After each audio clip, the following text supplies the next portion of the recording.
아모스 4장 1에서 13절 말씀입니다. 4장. 사마리아의 산에 있는 바산의 암소들아, 이 말을 들으라. 너희는 힘없는 자를 학대하며 가난한 자를 압제하며 가장에게 이르기를 술을 가져다가 우리로 마시게 하라 하는도다. 주 여호와께서 자기의 거룩함을 두고 맹세하시되 때가 너희에게 이를지라. 사람이 갈고리로 너희를 끌어가며 낚시로 너희의 남은 자들도 그리하리라. 너희가 성 무너진 데를 통하여 각기 앞으로 바로 나가서 하르몬에 던져지리라. 여호와의 말씀이니라. 사랑하는 형제 여러분, 1월 13일 금요일 새벽 목상에 오신 것을 환영합니다.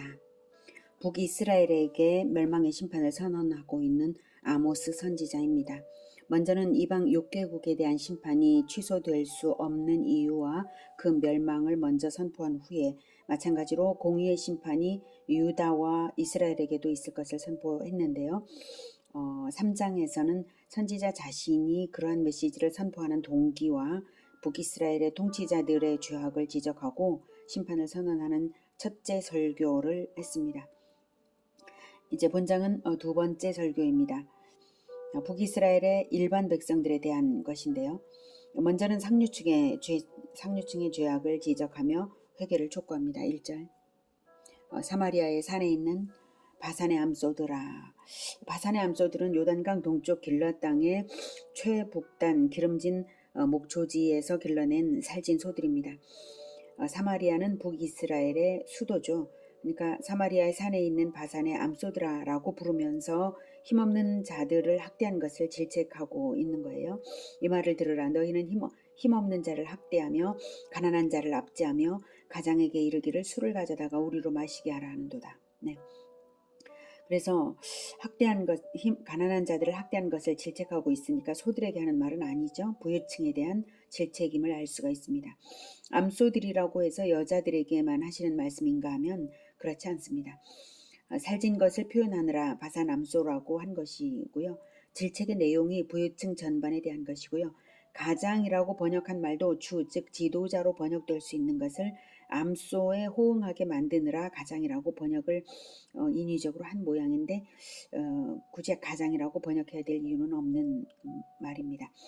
그래서 약한 자를 억압하고 수탈한 것으로 사치와 방종의 삶을 위해서 뇌물을 주어 판결을 굽게 하여서 부당한 이익을 요구하는 그러한 상류층에 대한 질책입니다. 2절. 주 여호와께서 자기의 거룩함을 두고 맹세하시되 때가 너희에게 이를지라. 사람이 갈고리로 너희를 끌어가며 낚시로 너희의 남은 자들도 그리하리라. 하나님께서 자기의 거룩함을 두고 맹세하신다는 것은 북이스라엘 상류층을 심판하지 않으신다면 여호와의 거룩이 훼손되는 일이라는 뜻입니다. 그러니 반드시 심판하겠다는 뜻이죠. 갈고리로 너희를 끌어가는 일이 반드시 변경 없이 이루어질 최종 판결임을 알 수가 있습니다. 갈고리나 낚시는 저항하지 못하게 꿰어서 끌려가는 것을 말합니다. 고대 아수르 유적지에서 발견된 비석에는 실제로 아수르 군대가 사로잡은 포로의 입을 갈고리로 꿰어서 끌고 가는 모습이 그려져 있습니다. 남은 자들도 그리하리라 라고 하는 것은 심판에서 벗어날 자는 아무도 없다는 뜻이죠. 혹시 있을지라도 그들조차 다시 한번 심판하시겠다는 뜻입니다. 하나님의 심판의 철저함을 말하고 있습니다. 3절. 너희가 성 무너진 데를 통하여 각기 앞으로 바로 나가서 하르몬에 던져지리라. 여호와의 말씀이니라. 사마리아 성은 무너지고 포로로 잡혀갈 때에 주위를 살펴볼 수 없도록 한 사람씩 앞만 보고 일렬로 꿰어서 끌려갈 것이라는 말이고요. 하르몬의 정확한 위치는 지금은 알 수 없습니다. 다만 본토에서 격리된 지역이라는 것과 그런 곳으로 유배된다는 것입니다. 완벽한 파멸을 선언했습니다. 4절. 너희는 베델에 가서 범죄하며 길갈에 가서 죄를 더하며 아침마다 너희 희생을 3일마다 너희 11조를 드리며 4절부터 듣죠.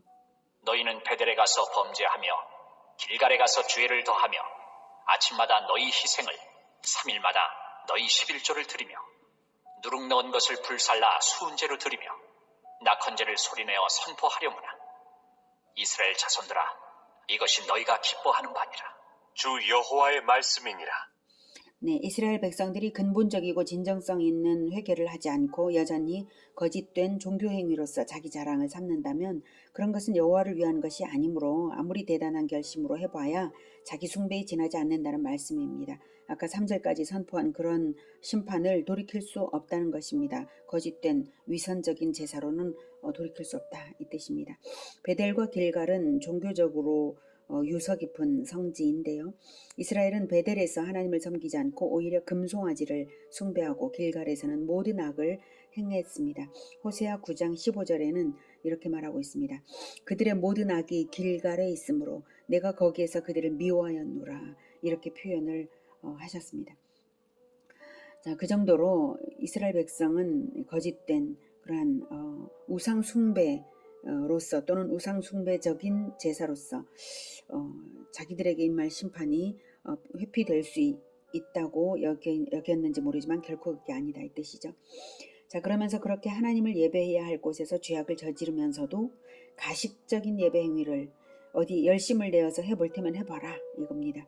1년에 한 번 드릴 희생제사를 아침마다 드려봐라. 11조도 3일마다 드려봐라 이렇게 하는 거예요. 11조를 3일마다 드린다는 것은 우스꽝스러운 일이죠. 예, 그 정도로 열심을 과장되게 할 테면 어디 해봐라 조롱하는 것입니다. 그래봐야 너희 자신을 위하려는 위선일 뿐 하나님과 상관없는 것이라는 말씀입니다. 5절 누룩 넣은 것을 불살라 수은제로 드리며 낙헌제를 수은제는 받은 은혜를 감사하며 드리는 화목제의 일종인데요. 제물로 바쳐진 것 중에 누룩 넣은 것은 제사장에게는 드릴 수 있어도 불살라서 하나님께 바치는 제물에는 누룩을 넣는 행위는 금지되어 있습니다. 이렇게 율법을 무시하고 제멋대로 드리는 것이 제사가 될 수는 없죠. 어디 니들 멋대로 수은제를 드려봐라. 그게 어디 수은제가 되겠냐 이렇게 조롱하고 있는 것입니다. 북이스라엘은 율법을 완전히 무시하고 제멋대로 제사 행위도 제멋대로 했습니다. 자기들을 위한 제사니까 그런 거죠. 낙헌제를 소리내어 선포하려무나 이 말은 낙헌제는 받은 은혜에 감사하여서 임의로 드리는 제사입니다. 감사의 동기와 자발성이 중요한 포인트입니다. 굳이 낙헌제는 하나님께서 꼭 드려라 명령하신 제사가 아니에요. 예, 자발적으로 너무나 감사해서 하나님께 감사한 것을 나타내려고 하는 건데 이스라엘 사람들은 낙헌제를 드릴 때에 자신의 행위를 널리 선전함으로써 사람들의 칭찬을 받고자 했습니다. 나 이렇게 하노라 이거죠. 그래서 낙헌제의 의미는 사라지고 마는 것입니다.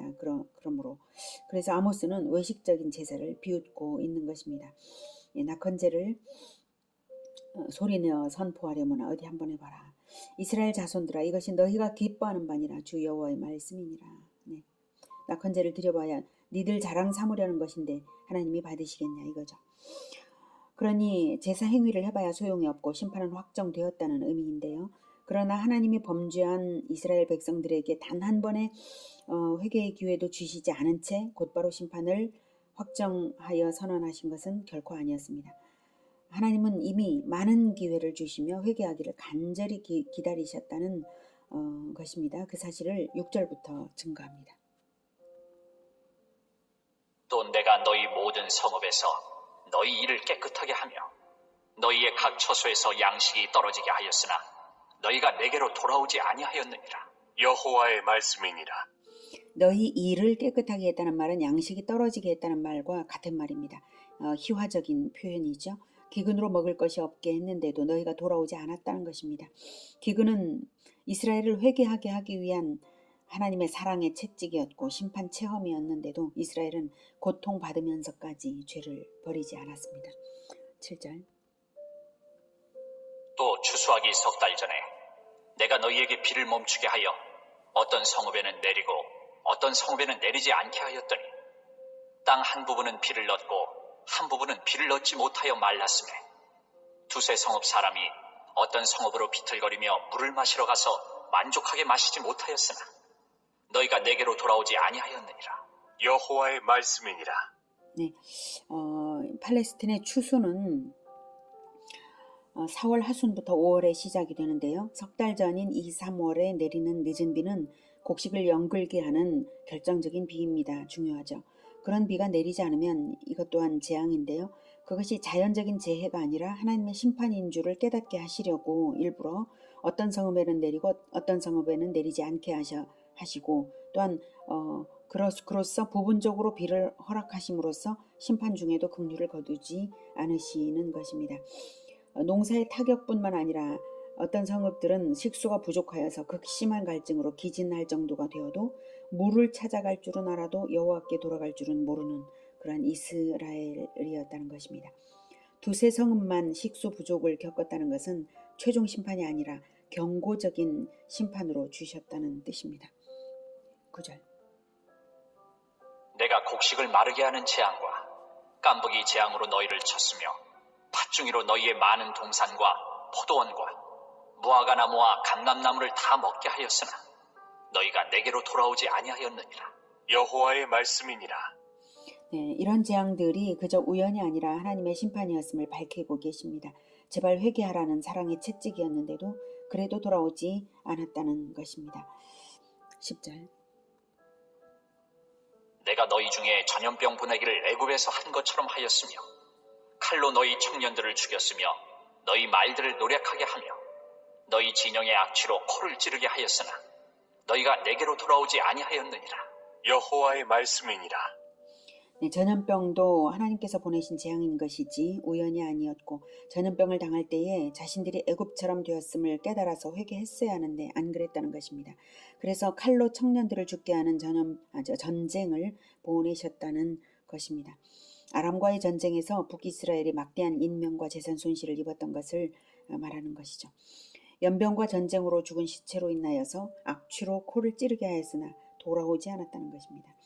하나님께서 얼마나 간절히 회개하기를 기다리고 기다리시는지 인간들이 얼마나 뼛속까지 완고한 죄인인지를 알게 하는 증언들입니다. 11절. 내가 너희 중에 성읍 무너뜨리기를 하나님인 내가 소돔과 고모라를 무너뜨린 같이 하였으므로 너희가 불붙는 가운데서 빼낸 나무 조각같이 되었으나 너희가 내게로 돌아오지 아니하였느니라. 여호와의 말씀이니라. 이 재앙은 아마도 지진을 의미하는 것 같은데요. 소돔과 고모라에 비견할 정도로 극한적인 재앙을 주어도 돌아오지 않았다고 결코 회개를 하지 않으므로 이제 극한으로 치닫고 있는 이스라엘의 상태를 정죄하고 있습니다.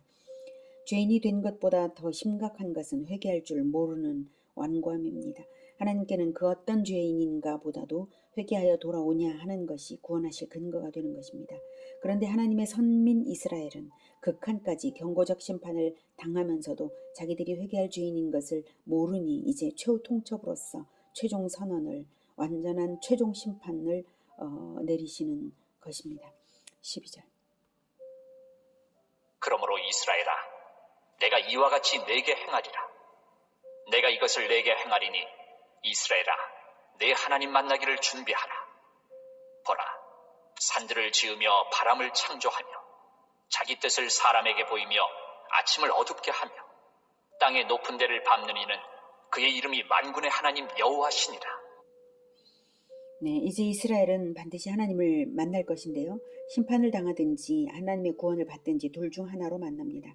구원받기 위해 회개로서 만나지 않는다면 심판주 하나님과 심판당하기 위해서 심판주 하나님과 대면할 것입니다. 그 하나님은 창조주 하나님이셔서 창조의 목적대로 구원과 심판을 완성하실 하나님이십니다. 이스라엘만의 하나님이 아니라 만군의 하나님 여호와이십니다. 하나님께서 땅의 높은 데를 밟고 등장하실 때에는 하나님의 뜻을 보이신 대로 그 뜻을 발견하고 그 뜻에 순응한 사람을 하나님과 함께 땅의 높은 데를 밟고 서게 하시겠지만 그렇지 않은 사람들은 그 발 아래 밟힐 것입니다. 하나님께서 땅의 높은 데를 밟으실 때 그때가 언제입니까? 바로 우리 주 예수 그리스도께서 역사 속에 등장하시는 재림 때입니다. 우리 주 하나님은 창조주, 심판주, 구원주이십니다. 우리를 창조하신 목적을 깨달아 제멋대로 살던 과거를 회개하고 하나님의 뜻을 섬겨드려 죄인들을 돌아오게 하는 우리 모두가 되어야 하겠습니다. 인간들이 워낙에 완고하기 때문에 돌아올 자가 적을 것입니다. 그럴지라도 우리가 전도해야 하는 이유는 우리 주 하나님께서 그토록 완고한 백성들에게 그토록 간절히 기다리시며 일하시기 때문입니다. 우리도 하나님이 하시는 것처럼 그들이 듣든지 아니 듣든지 포기하지 않고 창조주, 심판주, 구원주 하나님을 전해야 할 것입니다. 그것이 구원받은 자의 책임입니다.